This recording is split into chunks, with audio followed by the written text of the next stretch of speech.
First time যখন আমরা পড়ি, তখন আমরা একটা চ্যাপ্টার যত ভালো করে পড়ি, মেডিকেল পরীক্ষার আগের দিন বা ১ সপ্তাহ আগে কি আমরা সেগুলো সেভাবে মনে রাখতে পারি? মনে রাখতে পারি না। তো আজকের এই ভিডিওটা হতে যাচ্ছে যে আমরা মেডিকেল পরীক্ষার ১ সপ্তাহ আগে বা মেডিকেল পরীক্ষার আগের দিনও কিভাবে রিভাইজ দিব আরকি, রিভাইজ রিলেটেড ভিডিও। তো এখানে আমি অনেক টপিক মিস দিব। শুরু করি। তো আজকের অধ্যায় হচ্ছে প্রাণীর বিভিন্ন শ্রেণীবিন্যাস ১ম অধ্যায়। এই অধ্যায় যখন আমরা শুরু করব, তখন শুরুতে দেখব এই জায়গাটা। এই জায়গাটায় জাস্ট এই ৩ টা নাম পড়া লাগবে। যে প্রাণীর বৈচিত্র্যের প্রকারভেদের মধ্যে কোন ৩ টা আছে। মনে রাখবা বায়োলজিতে যেকোনো কিছু ৩ টা থাকলে সেটা অনেক বেশি ইম্পর্টেন্ট। ৩ টা অপশনই দিবে আর একটা থাকবে না। তারপরে যদি আসি যে এখানে দেখো ৪ টা কথা বলা আছে। প্রাণী প্রজাতিগত বৈচিত্র্য হ্রাসের প্রধান কারণ ৪ টি। এই ৪ টা কি? এই ৪ টা থেকেও কোশ্চেন আসতে পারে। পড়লাম। তারপরে যদি আসি এখানে জাস্ট এই ১৬ টা নাম লাগবে। এখানে অনেক কিছু চেঞ্জ করে দিতে পারে। যেমন আকারের জায়গায় দিতে পারে কি আকৃতি, এরকম আরকি। তারপরে সংগঠন মাত্রা থেকে কোনটা কোষী সংগঠন মাত্রা প্রাণী, যেমন পরিফেরা, কোনটা কোষ টিস্যু, কোনটা টিস্যু অঙ্গ, আর কোনটা অঙ্গতন্ত্র, এগুলা থেকে আসতে পারে। তারপরে যদি আসি ক্লিভেজ থেকে জাস্ট উদাহরণগুলো আরকি। অরিও ক্লিভেজের উদাহরণ কোনটা, ডিপার্সীয় ক্লিভেজের উদাহরণ কোনটা, সর্পিল ক্লিভেজের উদাহরণ কোনটা, এগুলা। এরপরে আসি যদি ভ্রূণস্থ থেকে পড়তে পারি যে দ্বিস্তরী হলে কোন ৩ টা থাকে, যেমন দ্বিস্তরী হলে একটোডাম, এন্ডোডাম, সাথে কি থাকে? মেসোগ্লিয়া থাকে। আর যদি ত্রিস্থির হয় তাহলে একটোডাম, এন্ডোডাম আর মেসোডাম থাকে, তাই না? এই ছকটা পড়তে পারি, বিশেষ করে মেডিকেলের জন্য তো সব ছকই ইম্পর্টেন্ট, সবাই জানো। তারপরে প্রতিসাম্যতা থেকেও সেম, প্রতিসাম্যতা পড়বো, সাথে উদাহরণ গুলা, বল বক্স, রেলারিয়া, হেলিওজোয়া। তারপরে অরিওর উদাহরণগুলো, তারপরে এখানে দ্বি-অরিওর উদাহরণগুলো, এগুলো মাস্ট। দ্বিপার্শ্বীয় অপ্রতিসাম্যতা। তারপরে আসি এগুলো বাদ। এরপর আসবো ডিরেক্ট সিলোমে। উদাহরণগুলো, সিলোমের নাম পড়বো, অ্যাসিলোমেট কোনটা, আর উদাহরণ কি কি, সিডোসিলোমেট কোন কোন পর্বে দেখা যায় আর কি, এগুলো পড়া লাগবে। তারপরে তারপরে যদি আসি প্যারাজোয়া, জাস্ট খালি পরিফেরা, এন্ট্রোজোয়া মিডিয়া থেকে সবগুলো, এতটুকু এনাফ আমি মনে করি। আর সাথে বোর্ড লাইন গুলো দেখতে পারো। এখানে দ্বিপদ নামকরণ কে দেয়? ক্যারোলাস লিনিয়াস, এটাও ভালো গুরুত্বপূর্ণ। ত্রিপদ নামকরণ কে দেয়? সেজেল। তারপরে টটোনিমটাও অনেক মাঝে সাঝে আসতে দেখা যায়। প্রধান পর্ব, গৌণ পর্বর কথাগুলো, এই বৈশিষ্ট্যটা পড়ে রাখা যায়, তবে এর একটা ছক আকারে পড়লে বেশি ভালো হয়। এরপরে আসি মেন জায়গা, যেগুলো থেকে আসে যে এই অপর নামগুলো। তারপর এখান থেকে বোল্ড করা জিনিসগুলো মাস্ট, বোল্ড করা জিনিসগুলো পড়া লাগবে। পনোডার্মাস, টিয়া, নালীতন্ত্র, স্পঞ্জিন দেখা যায়। প্রশ্ন আসলে বলবে যে স্পিকিং কথাটা কোন পর্বে দেখা যায়, বাস এরকমই প্রশ্ন আসবে। এর সাথে সাথে এখান থেকে লার্ভা দশাগুলো কথাও আসতে পারে। এবং মাস্ট মাস্ট মাস্ট উদাহরণগুলো থেকে কোশ্চেন আসতে পারে। নেড়ে পর্ব থেকেও সেম, বোল্ড লাইনগুলো পড়বা। এই যত বোল্ড আছে সব বোল্ড, প্লাস উদাহরণ আর লার্ভা দশা, লার্ভা দশার উদাহরণ আর কি।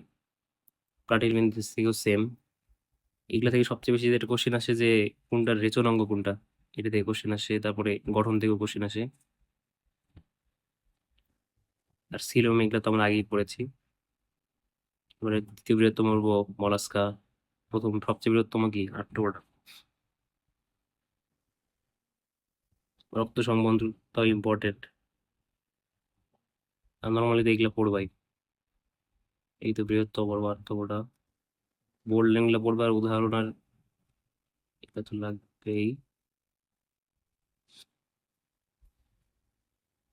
তারপরে যদি আসি, তো এই ৪টা ব্রেনের মধ্যে গেঁথে রাখা লাগবে, তাহলে পরবর্তী এগুলো পড়তে আমাদের সুবিধা হবে। যে সাবফাইলাম 1 কি, ইউরোকোডাটা থেকে এই বোল্ড জিনিসগুলো ভালো করে পড়বা, কারণ স্যারেরা যখন কোশ্চেন করে তাহলে তো অত টাইম নেই, যখন দেখে যে বোল্ড জায়গাটা কোনটা সেখান থেকে কোশ্চেন করে। এই প্রতিব্র বন্দর, এটা ইম্পর্টেন্ট। রিভার্স পেরিটাল কোথায় হয়? গ্যাংলিয়ন, টিউনিসিং নামক পর্দা। সমুদ্রের ফোয়ারা কাকে বলা হয়? অ্যাসিডিসিয়া থেকে। তারপরে থ্যালাইসিয়া, আকৃতিগুলো লাগে পিপাকৃতির, এগুলো ভালো কোশ্চেন আসে এগুলা থেকে। তারপরে লেজবিহীন এটা। আর ব্যাঙ্গাসি সদৃশ লার্ভাসিয়া, এখানে সাইফন নাই, অনুপস্থিত। সাবফাইলাম 2 থেকে বল্লাকার নিয়ে যেটা সেফালোপডাটা, ওরাল সিরি, ওরাল হুড, মায়াটাম পিসি, এগুলো আসলে খুবই ইম্পর্টেন্ট ইম্পর্টেন্ট লাইন। ভার্টিব্রেটা থেকে তো মোটামুটি ওগুলো পড়লে এগুলো সবই হয়ে যায়। জাস্ট বোল্ড গুলা, বোল্ড বোল্ড যেই ওয়ার্ড গুলো আছে সেগুলো ভালো করে পড়লেই এগুলো থেকে কমন পাওয়া যাবে। ভার্টিব্রেটার সুপার ক্লাস মানে অতি শ্রেণী দুইটা, সাইক্লোস্টোমাটার গ্যানাজোস্টোমাটা, তারপরে মিক্সিনিক, এদেরকে হ্যাগফিশ বলা হয়। কয় জোড়া ফুলকারন্ধ্র রয়েছে। পেট্রোবায়োটিদের ল্যাম্প্রে বলা হয়। অ্যামোসিড নামক লার্ভা দশা দেখা যায়। 7 জোড়া ফুলকা আছে। বোল্ড লাইনগুলো মানে শেষ সময় তো আমি সব পড়তে পারবো না, যা শুধুমাত্র ইম্পর্টেন্ট ইম্পর্টেন্ট জায়গাগুলো পড়া লাগবে, সব পড়া যাবে না। এই আইসের গঠন দিয়েও ভালোই কোশ্চেন আছে, কোনটার মধ্যে কোন আইস আছে। এগুলো একটা কাজ করতে পারো যে কোনটার মধ্যে কোন আইস আছে সেটা এখানে লিখে রাখতে পারো। এখানে লিখে রাখলে তাহলে পরে পড়তে সুবিধা হবে। রশ্মিময় অর্থাৎ রেফিন্ট, ইংরেজিগুলো খুব গুরুত্বপূর্ণ। যেমন এখানে সাইক্লোডাইস, হোমোসার্কাল, বায়োথলি, পটকা। তারপরে এই সার্কোপটেরিয়া থেকে এখানে গ্যানোয়েড আইস আছে, যুগ্ম পাখনা, তারপর পিন্ডাকার, ডাইফিসার্কাল, অ্যামফিবিয়া। এগুলোর একটা ছক আছে শেষের দিকে, ওই ছক থেকে পড়লেও অনেক সুবিধা হয় অনেকে, খুব তাড়াতাড়ি মনে থেকে আর কি। এন্ডোথের্মিক, ট্যাট পড়লে আর দশে পাওয়া যায় অ্যামফিবিয়াতে। তারপরে মেসো, এটা খুব ইম্পর্টেন্ট একটা কোশ্চেন, ভালোই আসে পরীক্ষায় রেপ্টিলিয়াতে, কোনো না কোনো অ্যাডমিশন পরীক্ষাতে আসে। তো এটাও খুবই ইম্পর্টেন্ট, যেহেতু ব্যতিক্রম, ব্যতিক্রম যে কোনো জিনিসই মেডিকেল ইম্পর্টেন্ট। অক্সিপিটাল কন্ডাইনের কথাও আসে অনেক সময়। এই বীজটা আমরা মোটামুটি পারি। বায়ু, গহ্বরপূর্ণ ও হালকা অস্থিগুলো, এগুলা থেকে কোশ্চেন আসে। এন্ডোথার্মিক থেকেও ভালো কোশ্চেন আসে। স্তন গ্রন্থি থেকে, জরায়ু থেকে, নিউক্লিয়াস বিহীন, মানে এক কথাই বোঝাই যায় যে কোনগুলো আসবে পরীক্ষায়। তারপরে যদি আসি, এগুলা থেকে সবচেয়ে বেশি ইম্পর্টেন্ট হলো এই যে মার্সুপিয়াম, এই লাইনটা থেকে বেশি কোশ্চেন আসে।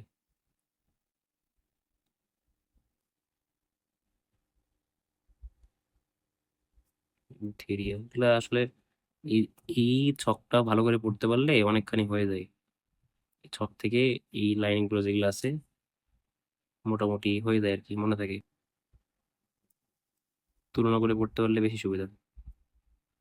তারপরে এই পার্থক্যগুলো থেকে তো মাস্ট কোশ্চেন আসে, আমাদের পড়তেও সুবিধা হয় পার্থক্যগুলো, মনে থাকে ভালো। বাস এই ছকটার কথা বলতেছিলাম। এই ছকের মধ্যে সব একসাথে দেওয়া আছে, কোনটা কোনটা পড়া দেবে। আর বোল্ড লাইন পড়তে পারলে তো পারলাই, আর যেগুলো দাগানো থাকবে কোচিং থেকে সেগুলো পড়লে হবে। তো এই ছিল এই অধ্যায় থেকে। আর এর সাথে সাথে মাস্ট যেটা পড়া লাগবে সেটা হচ্ছে অনুশীলনী। অনুশীলনী অনুশীলনী পড়া লাগবে মাস্ট। অনুশীলনী অনেক বিগত থেকে অনেক কোশ্চেন আসছে যে অনুশীলনী প্লাস হচ্ছে শুধুমাত্র আজমল স্যারের নাম, আলিম স্যারের, তারপরে মাজেদা ম্যাম, তারপরে হচ্ছে আজিবুর স্যারের বায়োলজির জন্য এই অনুশীলনগুলো মাস্ট। এই ছিল এই অধ্যায় থেকে। আমি অনেক কিছু স্কিপ করলাম, এর কারণ হচ্ছে পরীক্ষার আগে এত কিছু পড়ার সময় নেই, এই জন্য আর কি অনেক কিছু ছিল। তো সবাইকে ধন্যবাদ।